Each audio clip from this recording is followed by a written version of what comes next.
Hello, hello. Welcome to the Mother Days podcast. My voice is going really high because I'm watching Ocean right now. If you guys are watching YouTube, head over to YouTube and watch this episode. You could see Ocean, a little favorite girly whirly. Say hi. She made me cry before. Because she was talking to you? Yeah, she was just like looking at, well, it looks like she was looking at me through the screen, and I was talking to her, and she was so still and like present and like in her body and just observing. It was so gorgeous. She does that. She does that. She's so gorgeous. You look and you stare. Now you're like looking around. She's like looking around, trying to figure out what's happening. Oh my goodness. Say hi, everybody. Hi. Hi, everyone. Oh, she's just... How's a little squish? Are you a little dumpling? She is a dumpling. Are you the baby dumpling? Oh, I get to see a smile. I cannot. I think I'm going to explode. Wow. Hi, little goodie. Why is it that our voices go up high? I cannot help it. Oh, did you see that? Oh, are you going to do another smile? Can we see that? She loves like a really high voice and a little tickle on the cheek. Oh my goodness, like, she's just too much. I'm obsessed with her.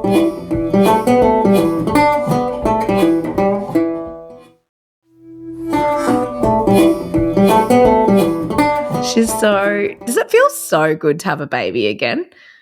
Because we haven't had babies in a while. Yes. It is the best, I have to say. It's the most delicious thing ever. I'm holding her in this way for anybody who has had a baby in the last I don't know how long they've been doing it. Probably it's maybe the last 10 years. But the way that in which you burp them, where you just sort of lean them forward in your lap and rub their back like this. And you move them around I remember being taught to move them in a circle rather than smack. Instead of just the banging them on the back. Yeah. Yeah. A midwife taught me that. It's pretty great. Just a sort of. Same. It's gentle. It's a nice way of doing it.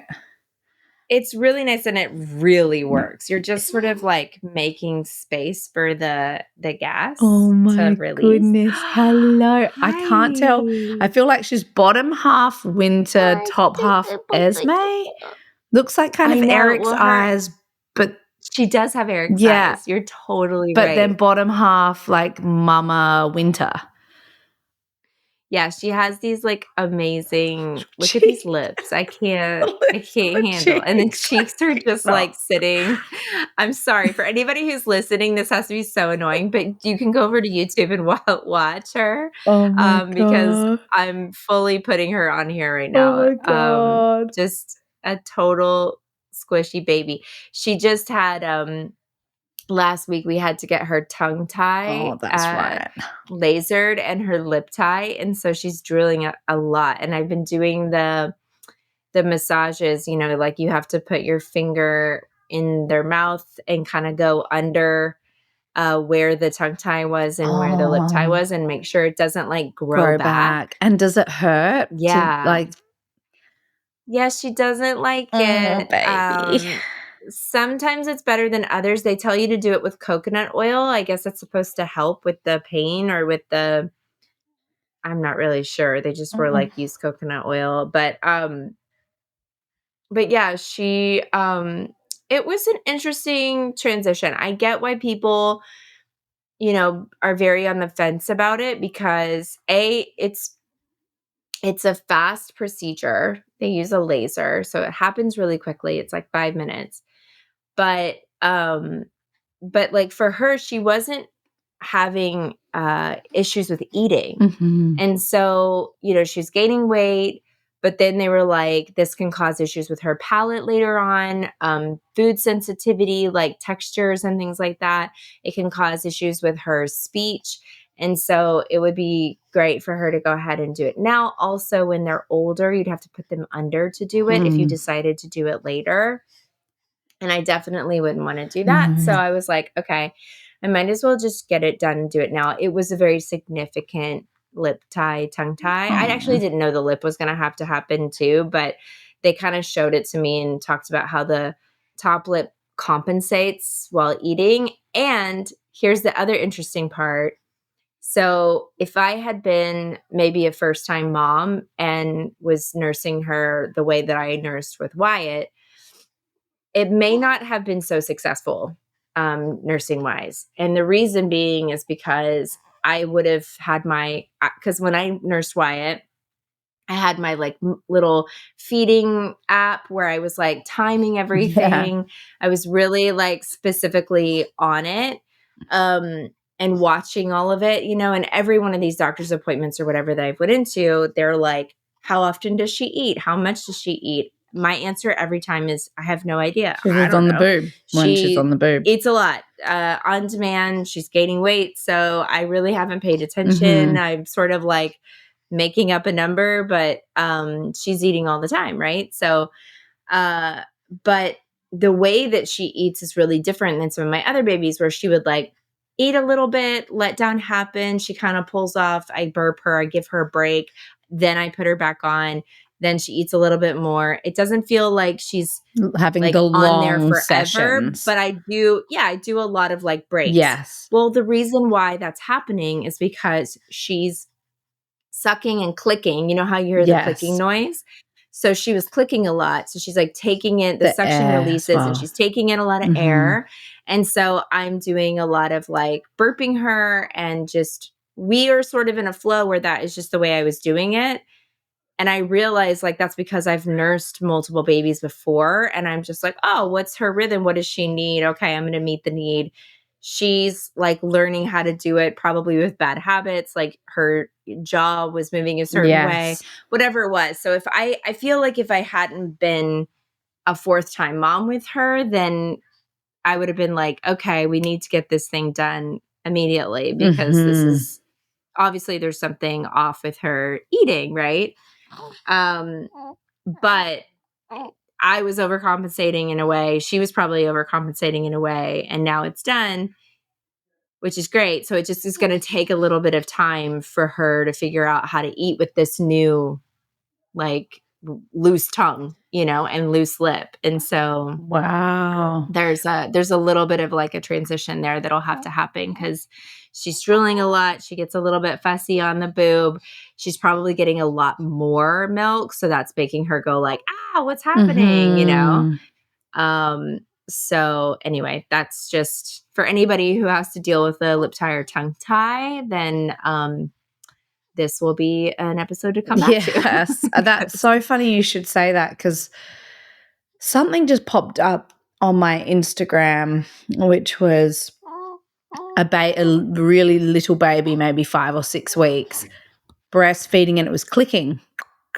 And the whole post was like, if you hear this clicking noise, it actually means that there's either a shallow latch or there's something going on where they're not on the breast the way they should be.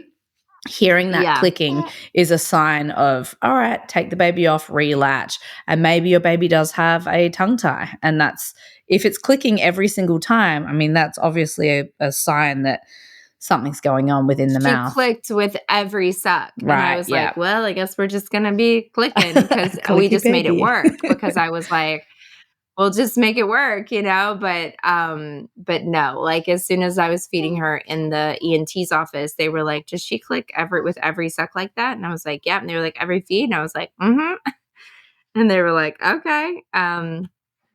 So it was very obvious that like what happens is they said that like as they're sucking, their tongue is hitting the palate of the mouth, like they have this like suction that's happening.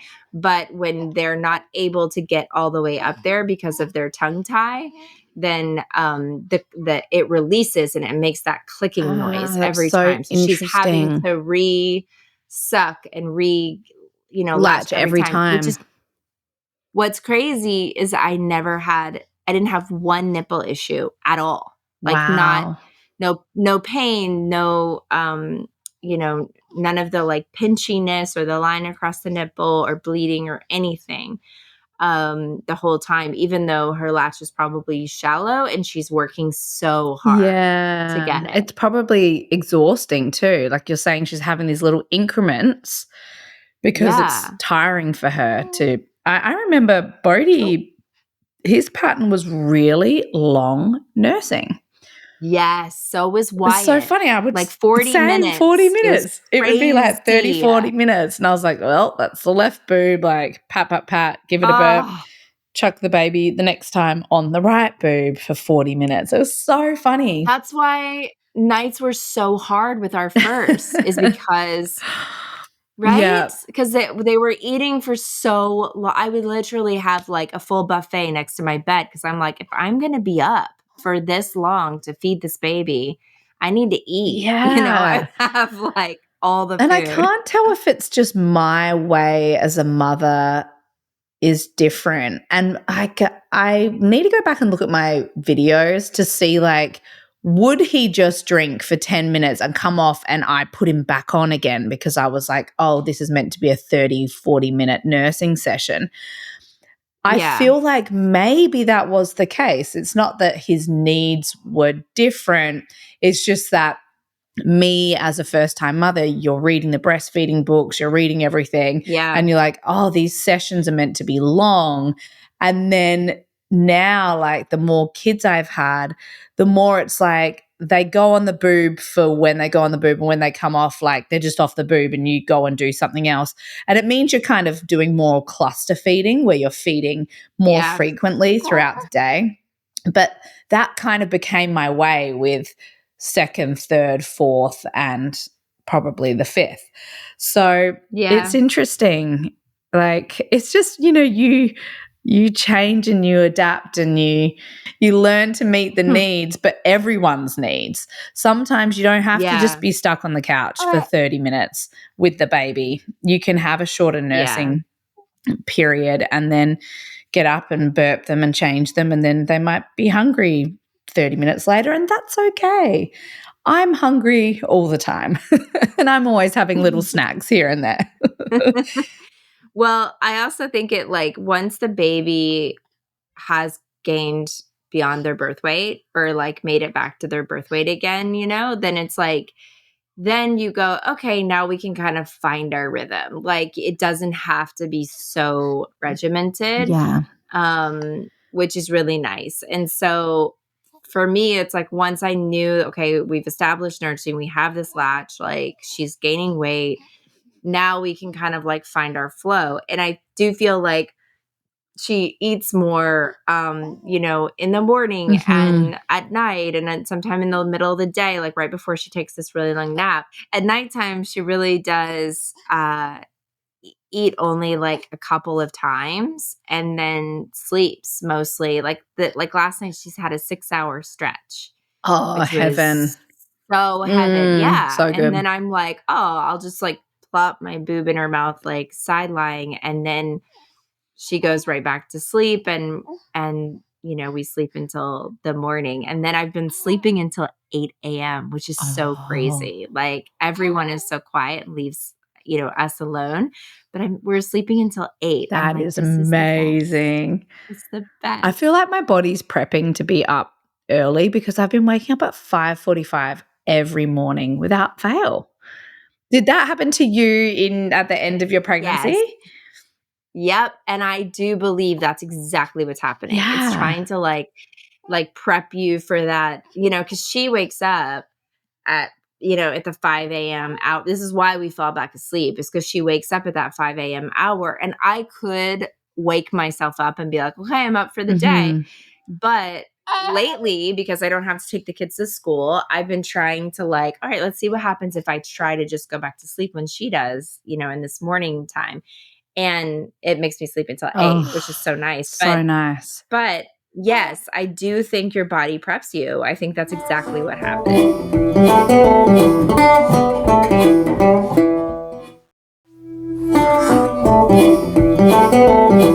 Yeah. And it's funny, I'm not feeling tired. I'm still going to bed. I'm not going to bed super early either. I'm still going to sleep. I'd say the latest I go to sleep is 10:30.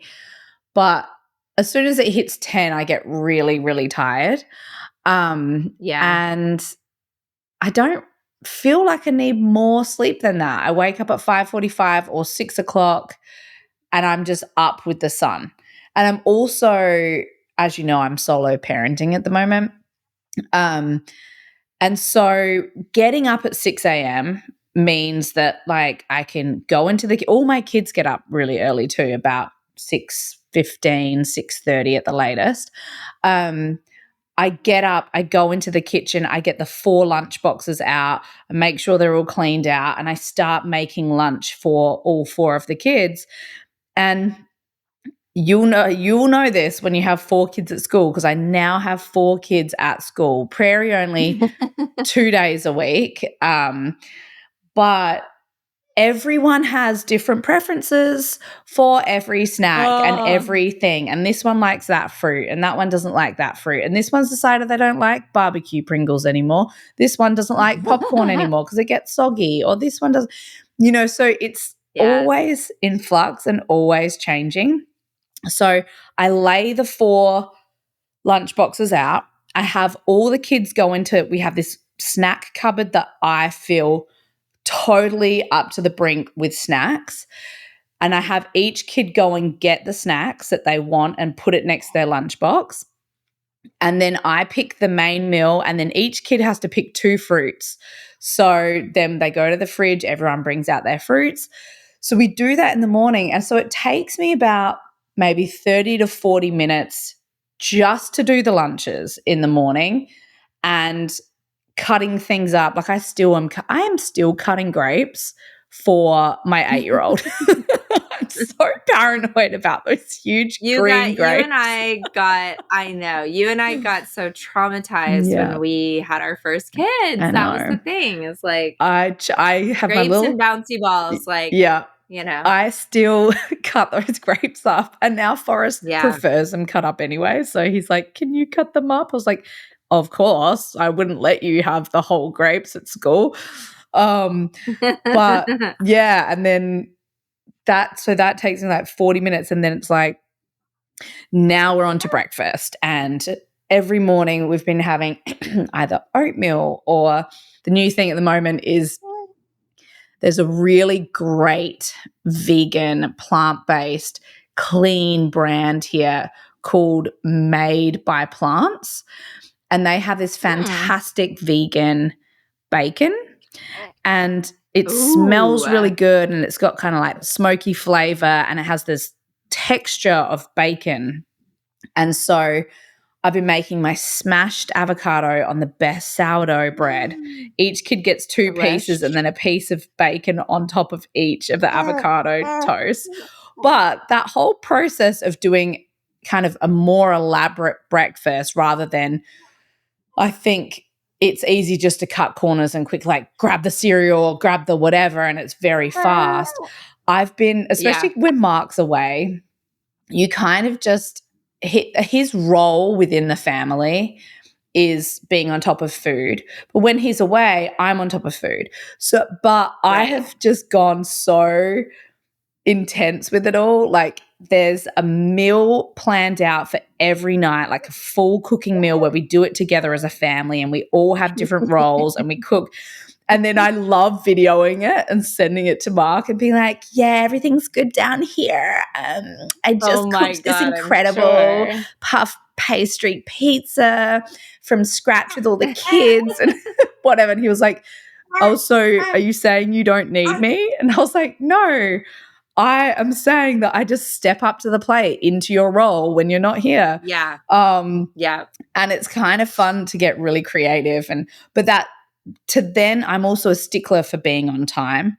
So then by the time I've done all of that, and then I also need a clean kitchen before I leave the house, and everyone's got to get dressed, and I have to monitor the clothes because it's winter here, but Poet insists on dressing up like a princess every day, like a full gown and gloves and the crown and sunglasses and like clip-on earrings. And so I also have to go through and make sure everyone's wearing weather appropriate clothes. Yes, they can express themselves through their fashion, but also you can't wear tiny little summer dress in winter when it's raining. So by the time we get in the car and everyone's bags and the water bottles and blah, blah, blah, it is 8:00. So getting up earlier, like from 6 to 8, that's 2 good hours that I can get all of that done for all 4 of them and then get in the car. And then it's kind of a divide and conquer, like school bus drop off, then drop off to the farm, and then my mum takes Bodhi into town, and then I take Prairie to her dance class, and then I just have to have a huge schedule on the wall, which I have. Everything's color coordinated. And then every single day, like each kid has the most insane amount of things that they're doing. Like I just said yes this term. I was like, oh my God, you're interested in that? Yes. Oh, you want to try that? Yes. Like, cool. So my kids are doing like 2 instruments each, piano, Poet's doing piano and guitar. The boys are doing piano and drums each. Then Poet's doing acro, dance, tennis, horse riding, and her rehearsals for Charlie and the Chocolate Factory because she's playing in Oompa Loompa. So that's her extracurricular activities. And then Bodhi's got like AFL training twice a week, an AFL game on a Sunday. Then he's got boxing. Then he has, what else he's got? Oh, then skateboarding lessons. And then Forrest has skateboarding lessons, a surf lesson with his best friend each week. Then he has a futsal, which is indoor soccer. Then he has art class on a Wednesday after school. And like, so it's just so much. Plus then Prairie, of course, she's at bush school twice a week, which is kind of in the opposite direction to the other schools. And then I have her in circus school on a Monday and dance school on a Thursday. So the 2 days she has off of school, she's got other little activities that she really enjoys. And I am telling you, Sarah, the last 2 weeks since Mark has been away, it sounds insane. I have just lived in my car. Like I'm just in the car driving and the logistics. Thank God for my mum. She does the Bodhi pickup because that's only 10 minutes away from the house.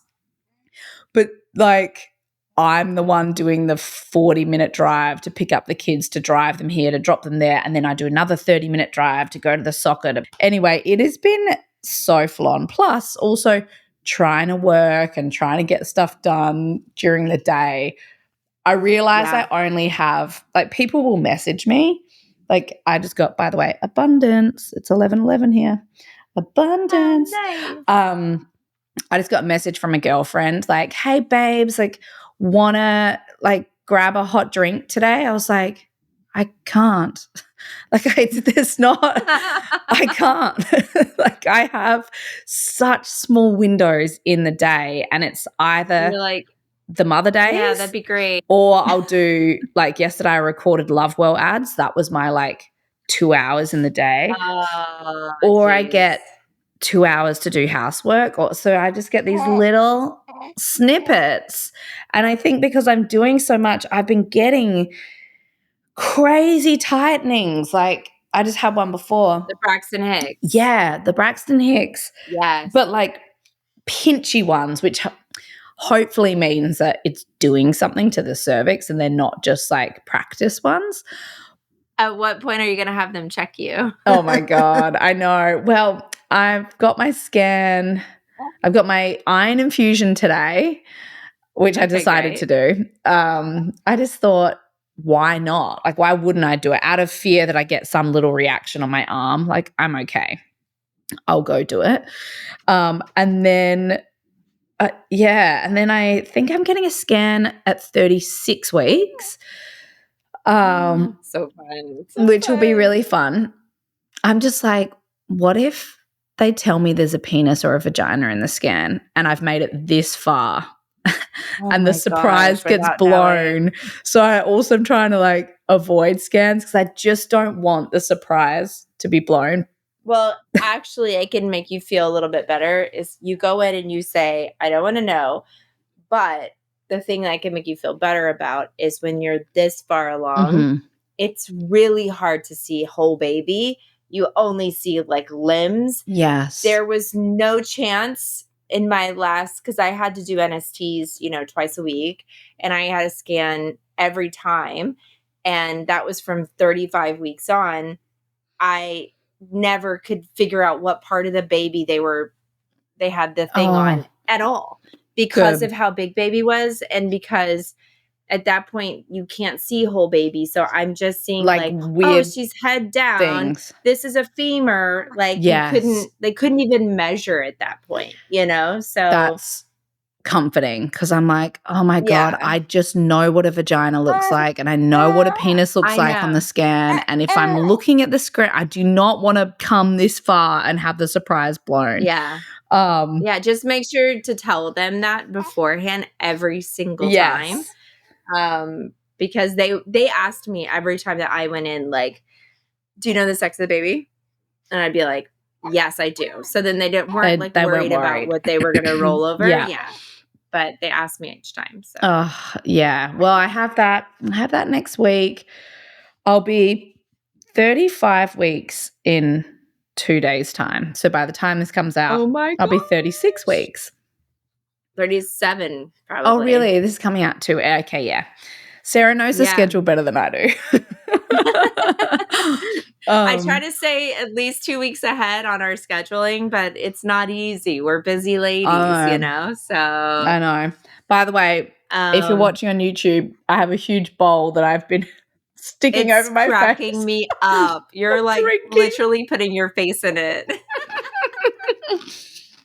My ice obsession has reached fever pitch. Yesterday, on one of the 17 hours that I was in the car, I dropped Forrest at his indoor soccer, and I was like, right, I'm in Ballina now, which is this little place kind of near Byron, but it's still like a 30-minute drive from Byron. And I was like, cool, this is where Kmart is and Big W, and there's the Good Guys is here. And I was like, I'm just going to quickly use this hour while he's at soccer.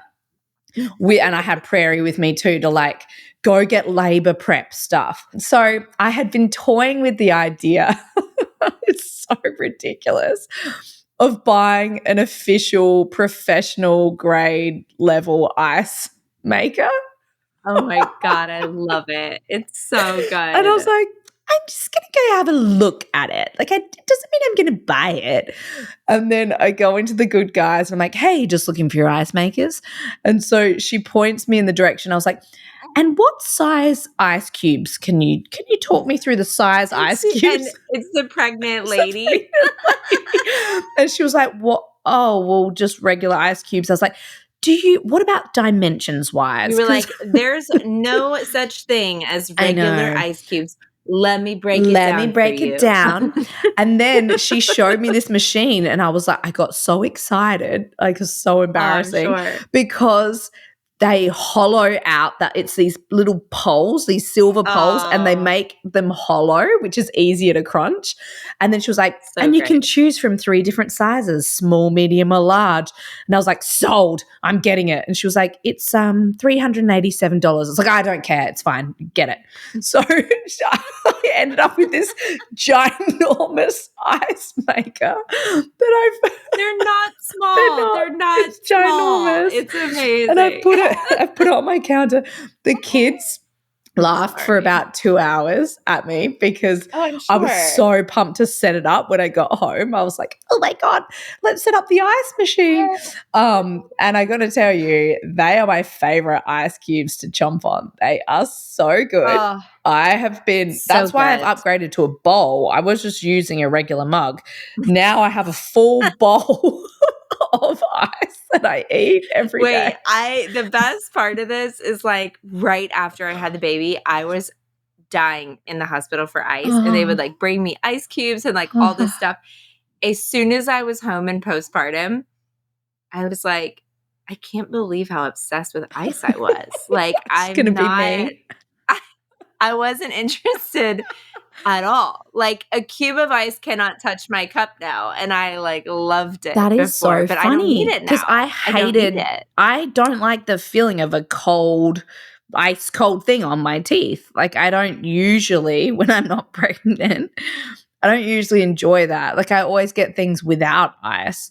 And now I'm just like, I am the ice machine. I cannot get enough. And then while I was at the Good Guys, I was like, oh, what's that thing over there on the wall? And she was like, that's a massage gun. And I was like, ugh. And then so I pull it off, and it's one of these huge big hammer guns, which is like, like so ridiculous. It's like a jackhammer. And I was like, oh, that would be good for back labor. And the woman had had 4 kids herself. And she was like, yeah, probably. I mean, it's intense. And I was like, I'll take it. So then I ended up spending another $300 my gosh. on this out of control, like hardcore, powerful jackhammer vibe massage gun. Like a Theragun? Yeah, like it's like that. So that someone can do it to my back. If you know that I'm committed to not having a posterior baby, but just in case, I know. I am ready. I am equipped. I've got my massage gun. And then You're ready to go. Then I went to Target and I got my exercise ball. And I just ticked a bunch of things off the list. I was like, oh, I am sorted. Anyway, so it sounds like a very expensive day. That exercise ball is going to be so nice, though, for after as well, because it feels great now. And then afterwards, it's so nice to have for bouncing baby. We get on it all the time, don't we, Olsen? I want people to tell me what I want a full list, because Sarah and I, we were talking about the idea of like doing our own little birth kits and stuff, because I want someone to send me a kit that has all the things in it that you need for labor, like the labor comb and the stuff to put the ice in and the little essential oils pack with the flannel, with like that. I would love a kit like that. And I was saying to Sarah, like, we should just make one ourselves. Like, we should just do one.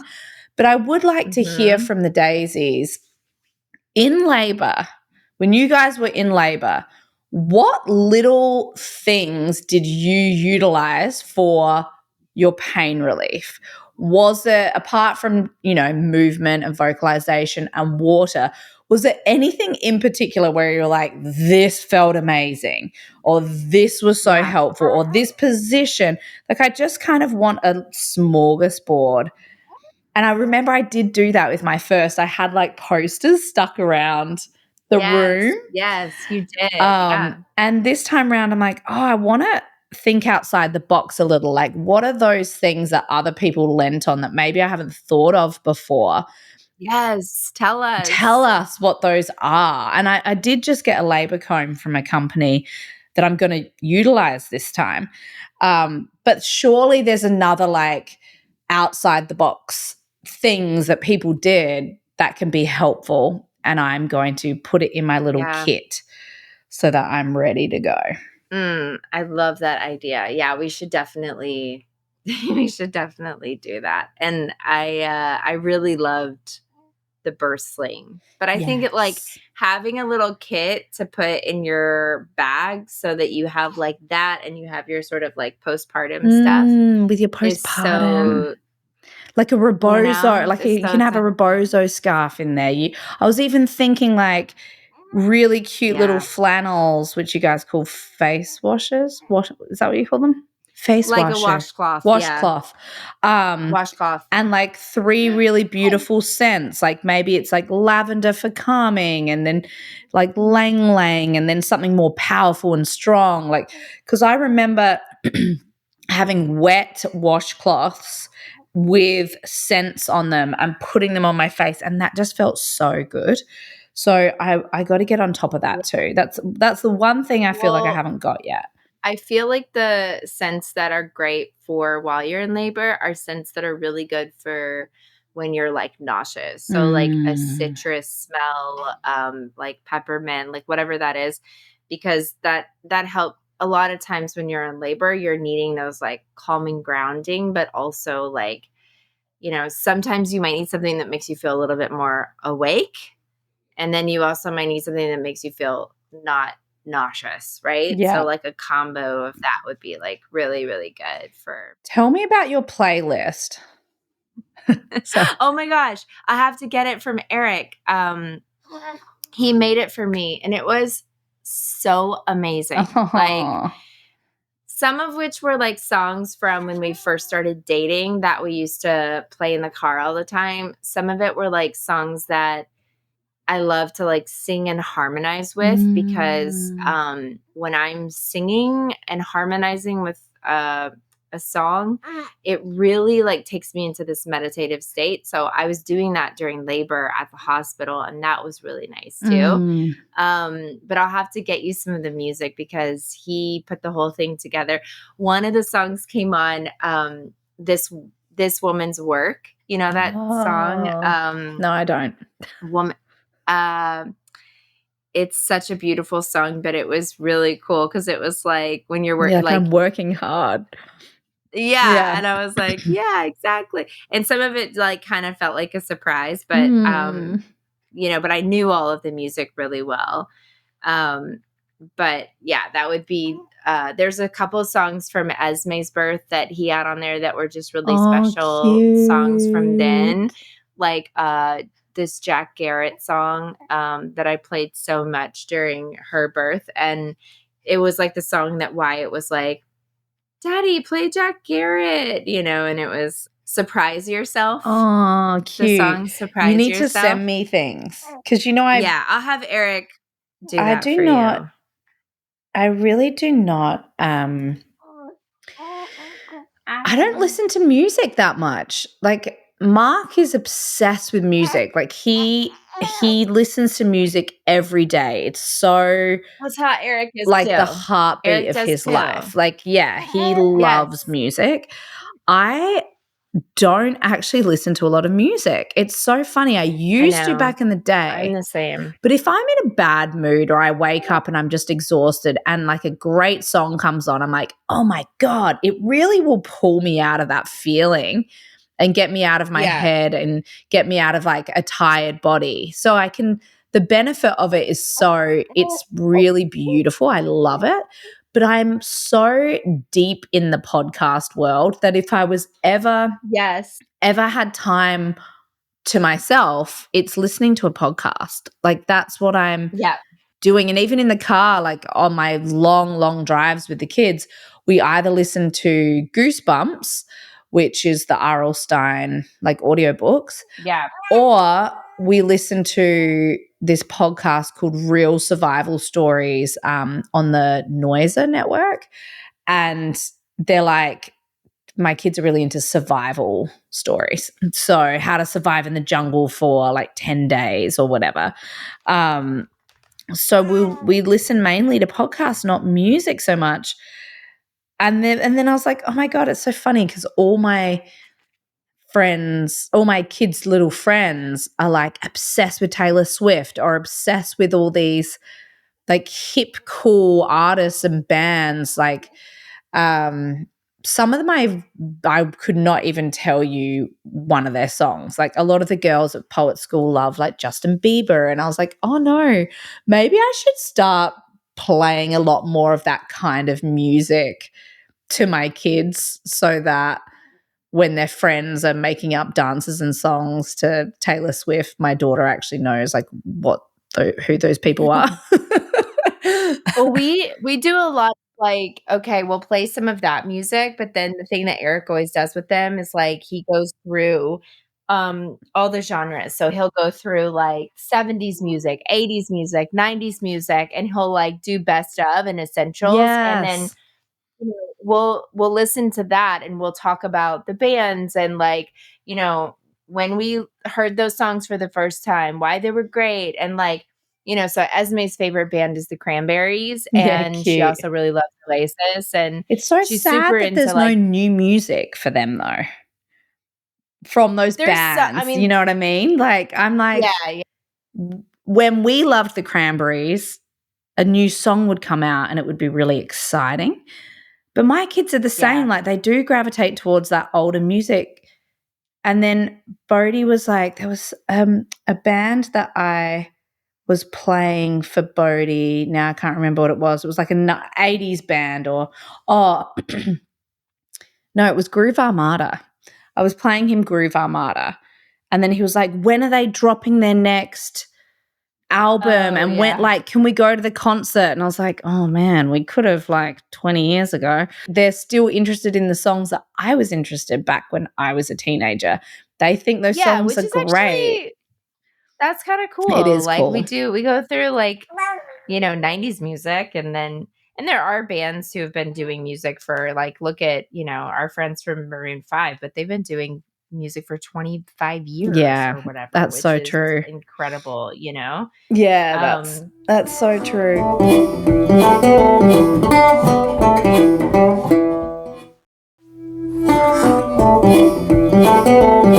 Yeah, I'll have to have Eric send you the playlist because it was so good. I need to start thinking about my playlist. You need to start thinking about it. And wait, I have to tell you, the other night we ordered pizza. We ate pizza here at the house, and then we went to bed. This is such a funny like mom thing because I started to feel like, oh, something didn't sit right. Like maybe there was cross contamination with gluten, like whatever. I'm nursing baby. She's a little fussy because of her lip tie. She falls asleep on my chest. I'm still awake. I'm like reading a book, like with my book light on. And it's like maybe 9 p.m., whatever. I'm like, okay, she's sort of on me because she's fussy. So we kind of fall asleep together. Like I'm in and out of sleep feeling kind of off. And a few times I wake up thinking like, am I going to throw up? Like this is, yeah. And 12:30 rolls around and I have the baby on me and I've just sort of settled her down. And then I'm like, oh no. And I like lay her in the bed and I jump up and run to the bathroom and start throwing up. And it was, oh yeah. And it was like, I think it was like a gluten cross contamination situation because Winter and I both felt off, but she didn't eat very much. And I did. I ate a lot of pizza. And I literally threw up everything in my stomach. No. And then right after, I was totally fine. I went, laid down, got in bed, and I felt great. Totally fine, like nursed the baby. But I was just cracking up because I was like, this is such a mom thing where you're like having to still take care of a baby, even though you're like, puking and then I like, back on the boob, baby. Yeah. You can't not nurse them. I was vomiting in the toilet and then I washed my hands and my face and like changed my clothes because I was just like, oh, what if I'm sick, And then I like came back into the bedroom and I was like, well, I guess I got to nurse her. Oh my God. And then and I'm like, gosh, I'm so depleted, like probably. So I was like drinking tons of water and just like, oh, I hope, because it's just so crazy. Like and it's wild that your body reacts to things that you're not meant to be having. Like you're sensitive to medications but the fact that your body was able to reject that in that way, like that's very powerful. Like gluten, no, out. Oh yeah. Eject. It was like out. I mean, most of you guys know who are listening to this. So I have celiac disease. Sounds weird saying disease. But I'm a diseased whatever. person. It's an autoimmune. Yeah. It's an autoimmune condition. I can't have it. Anyway, so I obviously can't have it because I guess I had some of it and then I could not stop throwing up. And then I was like, and napkin tap here and here, and I'm good to go. and I am good to go. Let me plop out my boob and put her right back on it. And I was just like, how this is the amount so of times funny. Like I've nursed while taking a poop when you have a newborn and you're just like, well, I gotta go. The baby's latched firmly on there, so here we go.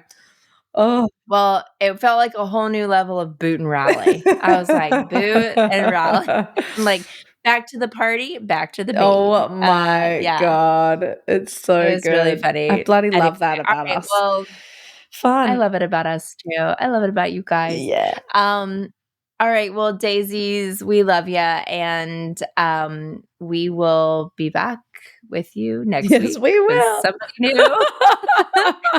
And you can find us on Apple Podcasts, Spotify, or wherever you get your podcasts. And Teresa is getting so close. It's so exciting. All right. Bye, Bye. Daisy.